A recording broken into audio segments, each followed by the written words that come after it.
আউযু বিল্লাহি মিনাশ শাইতানির রাজিম। বিসমিল্লাহির রহমানির রহিম। আবু দাউদ শরীফের হাদিস। হযরত আলী রাদিয়াল্লাহু তাআলা আনহু হইতে হাদিসটি বর্ণিত আছে, রাসূল পাক সাল্লাল্লাহু আলাইহি ওয়াসাল্লাম শেষ ওসিয়ত করিয়াছেন। রাসূলুল্লাহ সাল্লাল্লাহু আলাইহি ওয়াসাল্লাম দুনিয়া থেকে বিদায় নিয়ে যাওয়ার সময়,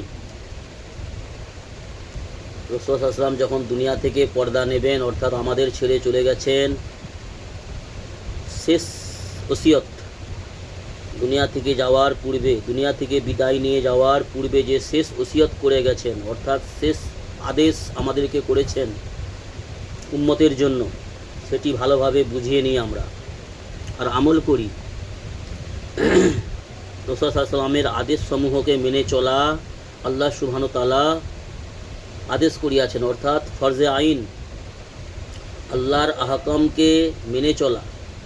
রাসূল সাল্লাল্লাহু আলাইহি ওয়াসাল্লামের সুন্নত তরিকায় আল্লাহ সুবহানাহু ওয়া তাআলা ফরজে আইন করিয়াছেন, অর্থাৎ আল্লাহকে পেতে হলে, আল্লাহর সন্তুষ্টি অর্জন করতে হলে, আল্লাহর রজামন্দি হাসিল করতে হলে, আল্লাহর রহমতের জান্নাতে জায়গা পাওয়ার জন্য যেটি করতে হবে সেটি হচ্ছে আল্লাহর রসুলের আদেশ সমূহকে মেনে চলা। রাসূলুল্লাহ সাল্লাল্লাহু আলাইহি ওয়াসাল্লামের সুন্নত সমূহকে যথারীতিভাবে ইখলাসের সহিত, খুশুখুজুর সহিত রাসূল সাল্লাল্লাহু আলাইহি ওয়াসাল্লামের সুন্নত মেনে চলা আল্লাহ পাকের আদেশ, অর্থাৎ রাসূল সাল্লাল্লাহু আলাইহি ওয়াসাল্লামের সুন্নতের উপরে আমল করা ফরজে আইন, আল্লাহর আদেশ। যে আল্লাহর রসুলকে সন্তুষ্ট করলো, যে ব্যক্তির উপরে রাসূলুল্লাহ সাল্লাল্লাহু আলাইহি ওয়াসাল্লাম খুশি হয়ে যাবে, সন্তুষ্ট হয়ে যাবে, সেই ব্যক্তির উপরে আল্লাহ সুবহানাহু ওয়া তাআলাও সন্তুষ্ট হবেন। জি, সেই জন্যই শায়ের বলেন, অন্য জায়গায় আসেন হাদিসের মধ্যে, আল্লাহ সুবহানাহু ওয়া তাআলা বলছেন, अगर तूने की वफ़ा मोहम्मद से तो हम तेरे हैं, ये कायनात ये जहान चीज़ है क्या, लौह कलम तेरे है। আল্লাহ বলছেন, আমি তোর উপর তখনই সন্তুষ্ট হব, তখনই খুশি হব যখন তুই আমার রসুলের ইতাত করবি, আমার হাবিবের অনুসরণ করবি। অর্থাৎ প্রত্যেকটা মানব জাতির জন্য আল্লাহ আদেশ করেছেন মুহাম্মদ সাল্লাল্লাহু আলাইহি ওয়াসাল্লামের অনুসরণ করার, রাসূল সাল্লাল্লাহু আলাইহি ওয়াসাল্লামের ইতাত করার, সুন্নত মেনে চলার আদেশ আল্লাহ করেছেন। তো সেহেতু আল্লাহর রসুল সাল্লাল্লাহু আলাইহি ওয়াসাল্লাম আমাদেরকে শেষ ওসিয়ত করে গেছেন, দুনিয়া থেকে বিদায় নেওয়ার পূর্বে যে কথাটি বলেছেন সেটি এই। রাসূল সাল্লাল্লাহু আলাইহি ওয়াসাল্লাম বলেন, আমার সাথীরা, সঙ্গীরা, সাহাবারা, আমার উম্মত, নামাজ আদায় করো, নামাজ কায়েম করো, নামাজ কায়েম করো, অর্থাৎ আল্লাহ সুবহানাহু ওয়া তাআলার কাছে সেজদা করো, আল্লাহ সুবহানাহু ওয়া তাআলার কাছে সেজদা ছাড়িয়ে দিও না। আর কি বলেছেন, গোলাম ও অধীনস্থদের ব্যাপারে আল্লাহ তাআলাকে ভয় করো।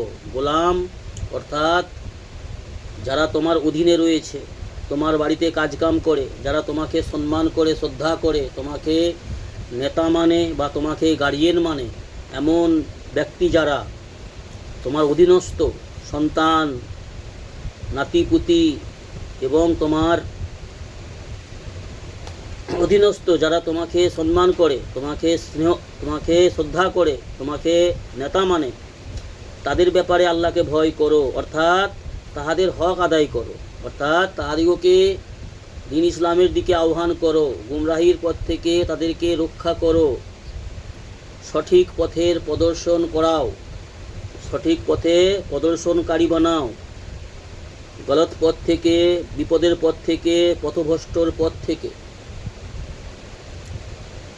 তাদেরকে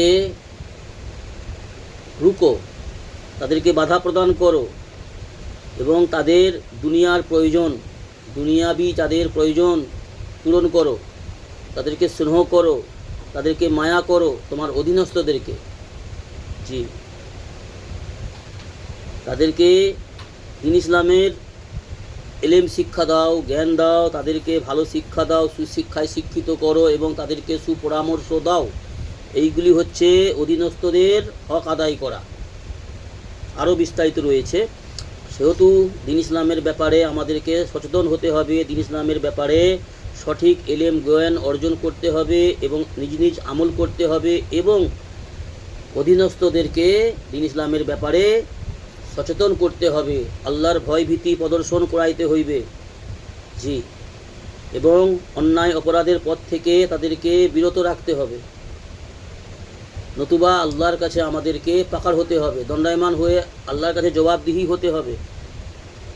জি, আমরা যেটা করে বসি, আকসারিয়াত বেশিরভাগ আমরা কি করি, সন্তানদের জন্য, পতাপতি নাতিপতিদের জন্য দুনিয়ার অট্টালিকা বানাতে চাই, দুনিয়ার অর্থ সম্পদ তাদের জন্য অনেক তৈরি করে যেতে চাই, কিন্তু এই অর্থ সম্পদের নেশাতে তাদের ভবিষ্যৎ, দুনিয়ার ভবিষ্যৎ বানাতে গিয়ে নিজ আখিরাতকেও ধ্বংস করি এবং সন্তানদের, আগামী প্রজন্ম যারা, তাদেরও আখিরাতকে আমরা ধ্বংস করে দিয়ে শেষ করে দিচ্ছি। আজকের দিনে মুসলমান সমাজ বেশিরভাগ এই অবস্থায় রয়েছে, অর্থর নেশাতে নিজ অধীনস্থ অর্থাৎ সন্তানদের, নাতিপুতিদের দুনিয়ার অট্টালিকা তৈরি করতে গিয়ে নিজেও আল্লাহর নাফরমানি করছি, রাসূল সাল্লাল্লাহু আলাইহি ওয়াসাল্লামের সুন্নতের খেলাফ মানমানি করছি এবং নিজের অধীনস্থ সন্তান আদিদেরকেও বেদিন বানিয়ে দিচ্ছি। তারাও পথভ্রষ্ট হয়ে যাচ্ছে, তারাও বেদিন হয়ে যাচ্ছে, বেদাত হয়ে যাচ্ছে, বিভিন্ন প্রকারে তারা ধ্বংস হয়ে যাচ্ছে, মুশরিক হয়ে যাচ্ছে, মুনাফিক হয়ে যাচ্ছে, কুফরি করছে। এমন আমাদের সমাজে অতিরিক্ত দেখা যাচ্ছে। সেহেতু এই সমস্ত নোংরামি থেকে, এই সমস্ত খারাপি থেকে, এই সমস্ত বিপদগ্রস্তের পথ থেকে নিজেকেও বাঁচতে হবে এবং নিজেদের অধীনস্থদেরকেও বাঁচানোর চিন্তা ফিকির করতে হবে, চেষ্টা প্রচেষ্টা করতে হবে। আল্লাহ আমাদের তৌফিক দান করুন। আল্লাহুম্মা আমিন।